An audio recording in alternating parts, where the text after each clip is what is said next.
विटा इथल्या एका वृत्तवाहिनीचे पत्रकार प्रसाद मिसाळ यांच्यावर काही गुंडांनी कोयता आणि लोखंडी रॉडनं जीवघेणा हल्ला केला.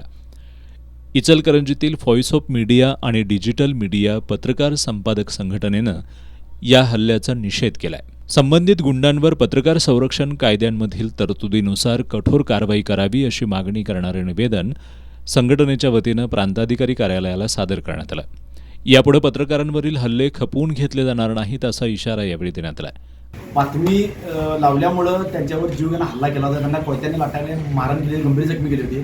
त्याच्या निषेधार्थ इचलकरंजी शहरातील व्हॉइस ऑफ मीडिया संघटना आणि डिजिटल या संघटना, या दोन्ही संघटनांमुळे आज प्रांत अधिकाऱ्यांना आम्ही आज निवेदन दिलेलं आहे की यामध्ये असं आज सांगितलं आहे आम्ही की जे पत्रकारांवर जे आता हल्ले व्हायला आले त्यांच्यावर कठोर कारवाई व्हावी आणि जो पत्रकारांच्या कायदा मंजूर झाला आहे तो कायदा त्यांना लागू करावा आणि जे नुकसान झालं आहे आणि त्यांची जे दवाखान्यात जो खर्च आला आहे तो खर्च आरोपीकडून करून घ्यावा अशी मागणी आता आम्ही केलेली आहे. आणि जिल्ह्यातील कोल्हापूर जिल्ह्यातील महाराष्ट्र राज्यातील सर्वच पत्रकारांनी आवाज उठून अशा समाजकंटकांवर कारवाई करायची मागणी प्रत्येक जिल्ह्यामध्ये ग्रामीण तहसीलदार प्रांत पोलिसांना निवेदन द्यावे.